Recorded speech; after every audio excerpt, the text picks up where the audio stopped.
Olá, turma! Sejam muito bem-vindos a mais uma aula. Na aula de hoje, a gente vai dar início aos estudos dos reinos, tá bom?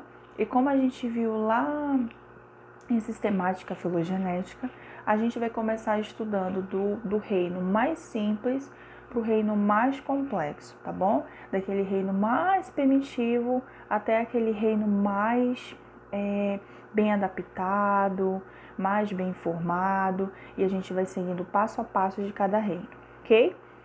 Então, para começar falando do reino mais primitivo e mais simples, a gente vai começar falando do reino Monera. Bom, para começar, o reino Monera, ele é o reino das bactérias, tá bom? Então, falei de reino Monera, associo as bactérias, ok? Bom, algumas características desse reino e algumas características dessas bactérias. Elas são procariontes, né? No ano passado, quando estávamos no primeiro ano, nós estudamos a respeito das células e a gente estudou o que é uma célula procarionte e uma célula eucarionte, tá? Por elas serem uma célula procarionte, elas possuem aquele tipo de célula sem carioteca ou sem membrana nuclear que envolve o núcleo, o que caracteriza que ela é uma célula que possui núcleo, possui material genético, possui. Só que esse material genético não é armazenado dentro de um localzinho específico, ele fica espalhado no citoplasma da célula, tá bom? É uma célula menos completa, é uma célula mais simples e não possui tantas organelas como as células eucariontes, tá bom? São seres unicelulares, então a gente já começa aí pela simplicidade de todo o reino. São seres que constituem apenas uma célula, tá bom? E essa célula vai ter que realizar o trabalho de todas as outras e às vezes tem função que as bactérias não conseguem fazer por falta de outras células, tá bom? Então são seres unicelulares. Agora a gente vai falar a respeito da nutrição das bactérias e elas podem ser de duas maneiras. Primeira, elas podem ser autótrofas ou seres autótrofos ou heterótrofos. Qual a diferença, professora? Vamos voltar um pouquinho também ao que vimos no ano passado. Quando eu digo que um ser é autótrofo, eu quero dizer que ele é um ser autossuficiente. Ele é um ser que consegue produzir o seu próprio alimento, tá bom? A gente sempre associa um ser autótrofo às plantas, aos vegetais, porque fazem fotossíntese, conseguem produzir seu próprio alimento através de energia solar, enfim, como vocês já sabem. Mas no reino Monera existe um grupo de bactérias específicas que são chamadas de cianobactérias que conseguem também fazer a fotossíntese, tá bom? Então, por isso que existem seres autótrofos através de fotossíntese, que são as cianobactérias. Mas existem bactérias que também produzem seu próprio alimento, só que não é através da luz solar, não é através da fotossíntese, é através de um outro processo chamado de quimiossíntese. Quimio vem da química. Então, através de substâncias químicas, elas conseguem produzir o seu próprio alimento através de algumas reações, ok? Então, como que os seres autótrofos conseguem produzir o seu próprio alimento? Através de dois processos, no caso das bactérias: fotossíntese, cianobactérias, e quimiossíntese. Porém, a grande maioria das bactérias são heterótrofas ou são seres heterótrofos. O que significa isso? São seres que, do contrário do autótrofo, não conseguem produzir seu próprio alimento. Precisam de uma fonte externa para se alimentar, precisam de uma outra fonte.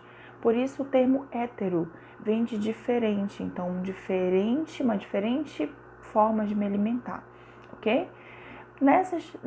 Nesse grupo já se enquadra 3 tipos de bactérias.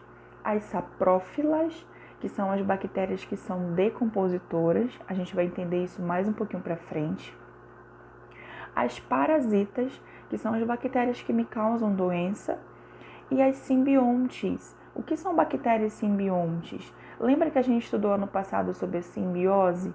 Principalmente quando a gente falou ali quando a gente começou a falar de ecologia. O que é uma bactéria simbionte? É uma bactéria que ela pode morar no meu corpo, mas ela não me produz mal algum, ok? Ela tá ali só trocando material comigo. Por exemplo, existem bactérias que são benéficas para a gente. Existem bactérias que produzem vitaminas, produzem proteínas, a proteína BK, BK12. Então, tudo isso são produzidas por algum tipo de bactérias que são moradoras do nosso corpo, mas elas não nos causam nenhum mal. Pelo contrário, algumas delas nos dão benefícios, tá bom? Então, saprófilas são decompositoras, parasitas nos causam doenças, simbiontes são moradoras e estão ali nos beneficiando ou não fazendo nada, estão ali no cantinho delas, tá? Existem também, agora a gente vai aqui para uma parte bem interessante, que são as bactérias, como as bactérias se classificam através do oxigênio, tá? Existem bactérias que são aeróbicas, ou seja, só vivem na presença do oxigênio, ou existem bactérias que são anaeróbicas, que são aquelas bactérias que vivem sem a presença de oxigênio, tá? Só que quando eu falar de bactéria anaeróbica, posso estar falando de dois tipos de bactéria. Vocês viram que eu puxei a setinha aí, porque elas podem se classificar de duas maneiras, tá bom? Bactéria anaeróbica vive sem oxigênio, só que existem as que são facultativas, ou seja, tanto faz para elas. Elas podem viver no local tanto que tem oxigênio quanto que não tem. Então, para ela, tanto faz. Ela é uma bactéria anaeróbica facultativa. Se tiver oxigênio ou não, ela consegue sobreviver. Porém, existem aquelas bactérias anaeróbicas que são obrigatórias, que são estritas, que elas precisam viver em ambientes sem oxigênio, tá bom? Obrigatoriamente, esse ambiente não pode ter oxigênio para ela sobreviver. A professora me deu um exemplo disso. A bactéria que causa o tétano é aquela bactéria que fica ali na ferrugem, tá bom? E também, um detalhe muito importante, são as bactérias dos enlatados. Sabe aqueles enlatados que a gente costuma comprar em supermercado? Muito cuidado. Dentro de uma lata, dentro de um enlatado, não possui oxigênio. Então, geralmente, por que as pessoas falam assim? Não compre enlatado no supermercado que esteja amassado, que você vê que não está em estado normal. Por quê? Se naquele amassado tiver um corte ou uma abertura, essa bactéria que vive sem oxigênio vai poder entrar nessa lata. Como essa lata não tem oxigênio e é tudo que essa bactéria precisa para viver, ela vai encontrar um lugar propício para se proliferar e ali ela vai conseguir viver felizmente. Só que quando você consome um enlatado que possui essa bactéria dentro, pode causar em você algo chamado de botulismo, com uma bactéria Chloristridium botulinum, tá bom? O que causa essa bactéria? Ela pode causar em você um envenenamento. É uma doença muito rara, mas pode acontecer, já houveram casos, né, dessa doença. Então, muito cuidado com os enlatados, tá bom? Bactérias anaeróbicas estritas adoram enlatados. Então, muito cuidado ao comprar. Observe bem o enlatado que você está consumindo, tá bom? Bom, quais são os exemplos de bactérias que nós temos? Nós temos as bactérias, né? As que são as gerais aí, né? As cianobactérias, como nós já comentamos, são as bactérias que fazem fotossíntese. E nós temos também as árqueas, ou as arqueobactérias, que a gente vai ter um slide só para falar dessas três bactérias, tá bom? Bom, na nossa cabeça, a gente associa a bactéria a algo ruim, a uma doença, a algo maléfico na minha vida. Mas eu preciso entender que as bactérias, assim como os outros seres, micro-organismos, elas possuem também sua devida importância, tá bom? Então, qual é a importância dela? Eu vou citar aqui pelo menos 4, pode ter mais de 4, mas essas são as principais importâncias de uma bactéria, tá bom? Bom, Elas ajudam juntamente com os fungos na decomposição. Então, ali elas são grandes decompositoras de ambiente, o que elas fertilizam o solo, causando um bem enorme na ecologia, tá bom? Também são importantes na fermentação aí das bebidas alcoólicas, do bolo, né, através do fermento, enfim. Existem alimentos que precisam ter bactérias para fermentar, para poder esse alimento ficar no ponto de comer. Iogurtes, requeijão, tudo isso ali existem bactérias que são benéficas, existem bactérias que estão ali só para realizar algum processo químico, mas não vai me causar mal. Mesmo visando que esse alimento precisa estar dentro do prazo de validade. Muito cuidado. Muito cuidado com os queijos fora do prazo da validade, muito cuidado com os iogurtes fora do prazo da validade, porque a bactéria que está lá, ela é benéfica? Ela é, mas dentro do prazo da validade. Passou desse prazo, isso já pode lhe dar aí alguns probleminhas, tá bom? É responsável aí na biotecnologia, né? Já existem aí bactérias que nos ajudam a descobrir algumas coisas, né? Alguns procedimentos genéticos, por exemplo, enfim. Então, a bactéria também tem importância biotecnológica, ok? E também, por último e não menos importante, através dos ciclos biogeoquímicos, né? Lá no ciclo do nitrogênio, a bactéria ela é essencial para que esse ciclo ocorra. Avançando, a gente já falou das características, a gente já falou da importância das bactérias e agora a gente vai falar um pouquinho do formato delas. Como que elas são? Né? A gente imagina a bactéria como se fosse um bichinho ali, mas ela possui alguns formatos diferentes, tá bom? Bom, vou passar bem para cá para vocês conseguirem ver. Existem bactérias que são conhecidas como cocos, tá bom? Que são aquelas bactérias em formato esférico. Só que essa bactéria, ela pode se classificar também, tá bom? Ela não fica ali sozinha em forma de coco, ela também pode se associar a outros cocos e assim formar novas estruturas bacterianas. Por exemplo, aí no quadradinho do lado onde está essa imagem, vocês estão vendo essas bactérias em verde, tá bom? Elas estão dessa coloração meramente ilustrativa para que você consiga diferenciar um tipo de bactéria de outra, tá bom? Vamos lá. O primeiro tipo de bactéria são as bactérias em formato de cocos, tá bom? Como eu já falei, são as bactérias esféricas, as bactérias redondas, circulares. Só que quando elas se associam a outros cocos, elas formam outras estruturas. Por exemplo, quando elas se associam de duas em duas, né, coco com coco, elas formam uma estrutura chamada de diplococo. Di vem de duas. Então, quando dois cocos se associam, eles geram aí um diplococo. Quando os cocos se associam ali, formando uma grande esfera maciça, vou chamar eles de estafilococos, tá bom? Como vocês estão vendo logo abaixo da imagem verde. E quando eles se ligam, se enfileirando, eu vou chamar de streptococcus, ok?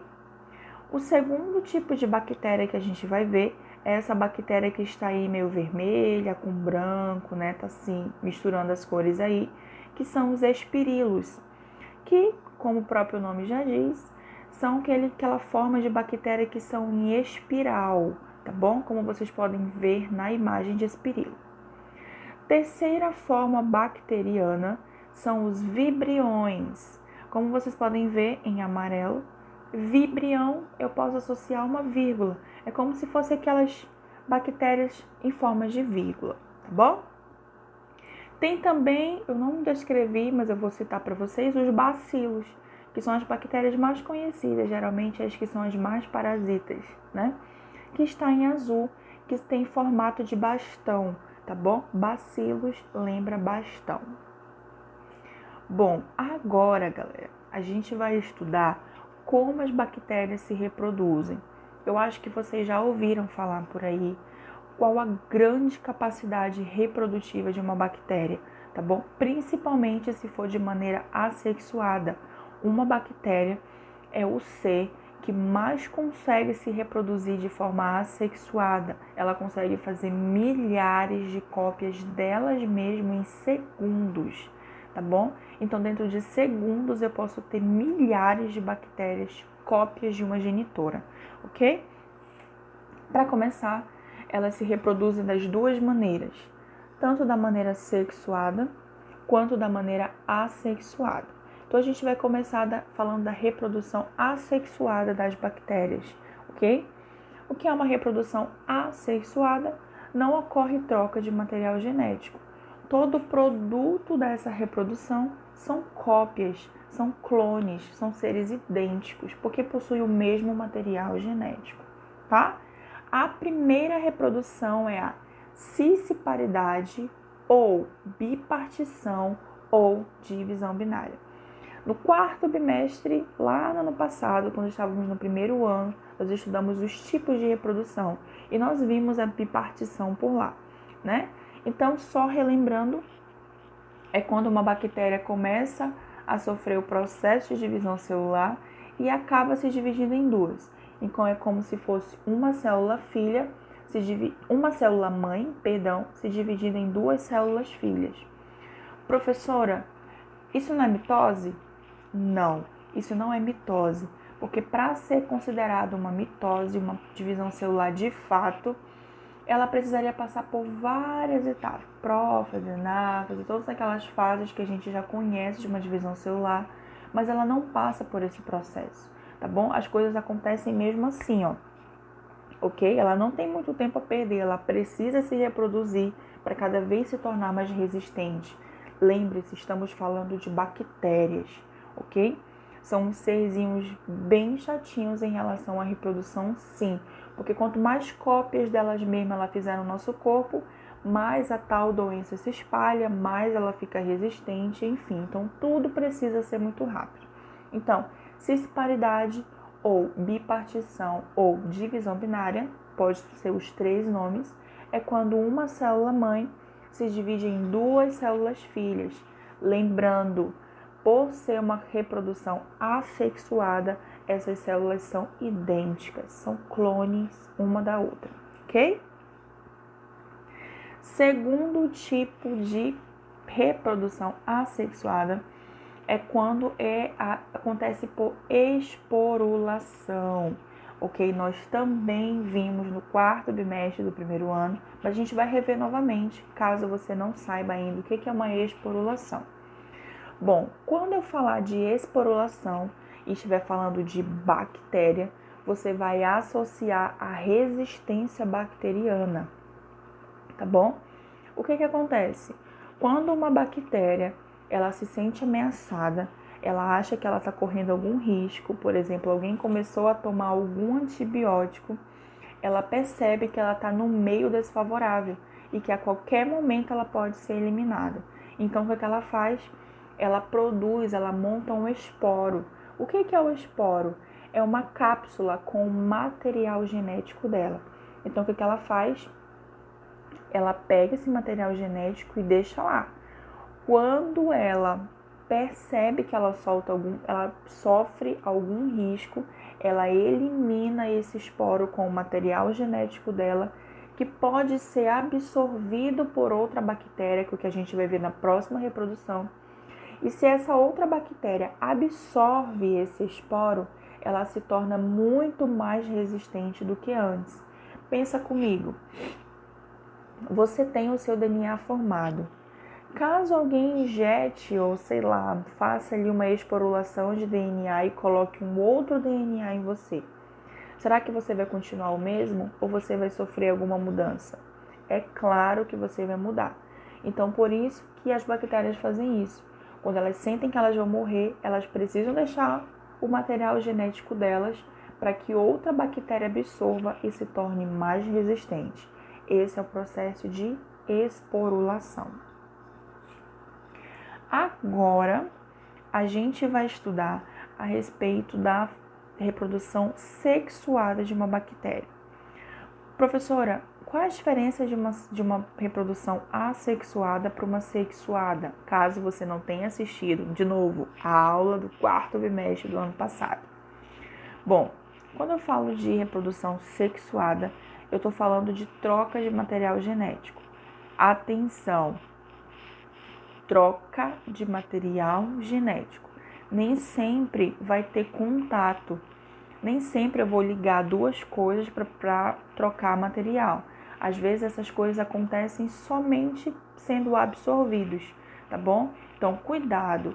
Ah, professora, produção sexuada eu preciso ter contato. Não, nem sempre precisa ter contato. Basta ter troca de material genético. Se tem troca de material genético, eu já vou produzir seres diferentes. Já é diferente da assexuada, tá bom? Que vão ser clones, vão ser cópias. O primeiro tipo de reprodução sexuada é por conjugação, tá bom? O que acontece? Acontece a transferência de plasmídio. O que é plasmídio? É o nome que se dá ao material genético de uma bactéria, tá bom? Então, as bactérias, nessa imagem não tá dando para ver direito, mas ao redor das bactérias existem uns pelinhos que são chamadas de pilos ou fímbrias. E esses pelinhos das bactérias é o que fazem elas se juntar, ok? É o que faz elas se unir, junta pelo com pelo e elas se unem. Um outro detalhe muito importante: bactéria não tem sexo. Não existe bactéria macho, não existe bactéria fêmea. O que existe é uma bactéria que doa, que é chamada de bactéria doadora, é o ser doador, que é o positivo, e tem o ser que recebe, que é o receptor, ou conhecido como negativo. Então, por isso que eu não vou dizer que existe bactéria fêmea, bactéria macho. O que existe é que elas trocam material e pronto, ok? E também não existe bactéria hermafrodita, por favor. Elas não têm sexo, lembrem-se. Elas são seres primitivos, são unicelulares. Então, elas não possuem sexo também, tá? O que vai acontecer?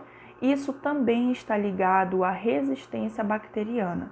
Só que quando eu falei da esporulação, eu falei que elas não tinham contato, porque era uma reprodução assexuada, tá bom? Elas não tinham contato, não trocavam material. Simplesmente uma bactéria soltava o seu material e outra a absorvia. Nessa não, elas vão se unir e vão trocar material. Uma vai doar e a outra vai receber. A partir do momento que uma doa e a outra recebe, ela já se tornou uma bactéria mais resistente, ok? Vamos agora ao segundo tipo de reprodução sexuada, que é por transdução. Quando eu falar de reprodução por transdução, eu já tenho que associar um vírus. Então, nessa reprodução é quando há uma associação, uma troca de material genético entre um vírus e uma bactéria, o bacteriófago, tá bom? É quando o genoma da bactéria, o material genético dela, é modificado pela ação de um vírus. Então, trocou material genético vírus com bactéria, é processo chamado de transdução. Todas essas reproduções são para tornar a minha bactéria mais resistente, tá bom? Por último, mas não menos importante, é quando eu falei para vocês a respeito daquela bactéria que absorve o plasmídio de outra bactéria, que isso é chamado de transformação. Então, como eu falei para vocês, se eu tenho meu DNA formado e eu absorvo, eu recebo o DNA de uma outra pessoa, é claro que vai acontecer uma transformação em mim. Eu não vou ser a mesma pessoa. A mesma coisa com a bactéria. Lembrem-se, todas as reproduções e as mudanças que ocorrem nas bactérias é para deixar elas unicamente mais resistentes, tá bom? Então, vai que uma bactéria já está sendo resistente a um antibiótico e ela acha que vai morrer, ela tem que se virar nos 30, para que ela consiga ficar resistente àquele certo antibiótico. Então, na transformação, existe ali um DNA que já foi solto por alguma bactéria, está lá no meio. Uma outra bactéria absorveu aquele DNA, se transformou numa outra bactéria, ou seja, ela modificou todo o seu DNA, ficou mais resistente e por isso é o processo de transformação. Então, esses foram os tipos de reproduções que uma bactéria passa.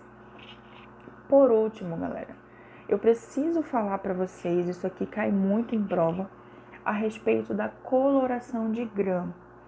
Por que que um dia alguém conseguiu enxergar uma bactéria e diferenciar uma da outra? Porque teve uma técnica, ela precisou ser corada e isso se chama coloração de Gram. Para começar, para eu conseguir enxergar uma bactéria pelo microscópio, eu preciso corar essa bactéria. O que é corar uma bactéria? É colocar corantes nela, é colocar cor nela, senão ela não consegue ser vista através de uma lâmina microscópica, tá bom? Só que existe uma técnica, não é simplesmente eu chegar lá, jogar qualquer coisa nela e eu vou conseguir enxergar. Não é assim. Existe uma técnica que foi desenvolvida ainda em 1884 através de um homem chamado Hans Gram. Por isso que existe aí o nome coloração de Gram em homenagem a ele, por ele ter feito essa grande descoberta desse método. Por que que as bactérias elas precisam ser coradas e elas precisam seguir essa técnica? Por causa da composição delas.